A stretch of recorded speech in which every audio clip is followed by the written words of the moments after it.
আলাইহিসসালাম তার কাছে দাওয়াত দেওয়ার মতো কোনো ব্যক্তি ছিল না। কে দাওয়াত পৌঁছাবে?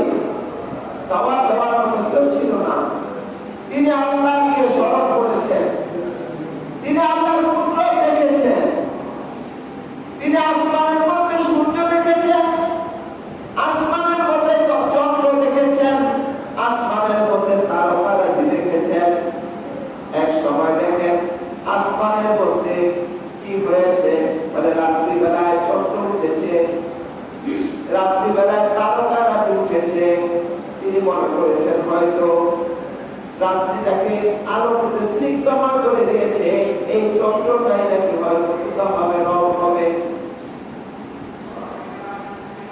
সকালবেলা যখন আসমানের দিকে তাকালেন, আসমানের মধ্যে আর চন্দ্র খুঁজে পায় না, তারকা খুঁজে পায় না। তিনি মনে করলেন না না, যেই জিনিস আকাশে উঠে আবার আকাশ থেকে ঢুকে যায় সেই জিনিস কখনো রব হতে পারে না।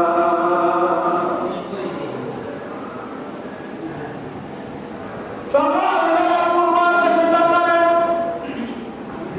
পূর্ব আকাশ থেকে বিশাল সূর্য বিশাল আলোকে আসমানের মধ্যে উত্থিত হয়ে গেল।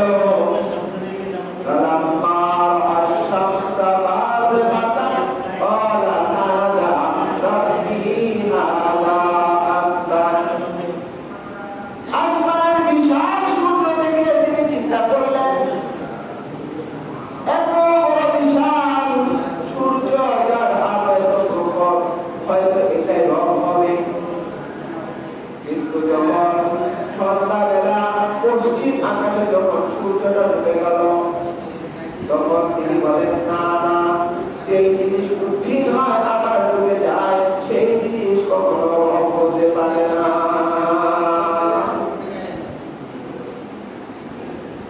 তিনি চিন্তা করলেন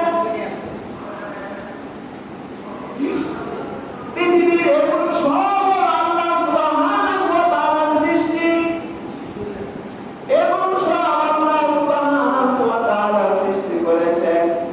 আমি ওই বুদ্ধ থেকে আমার অন্তরকে ধাবিত করলাম, আমার চেহারাকে ধাবিত করলাম, আমার জবানকে ধাবিত করলাম, আমার বসরকে ধাবিত করলাম। ইব্রাহিম আলাইহিস সালাতু ওয়াস সালামের মনের চিন্তাধারা, প্রেমের চিন্তাধারাকে আল্লাহ সুবহানাহু ওয়া তাআলা কোরআনে কারিমে রেকর্ড করে দিলেন। ইব্রাহিম আলাইহিস সালাতু ওয়াস সালাম যে কথাটা বলেছেন, সেই কথাটা আল্লাহ কোরআনে কারিমের মধ্যে বলতেছেন, ইন্নী ওয়াজ্জাহতু ওয়াজহিয়া লিল্লাযী ফাতারা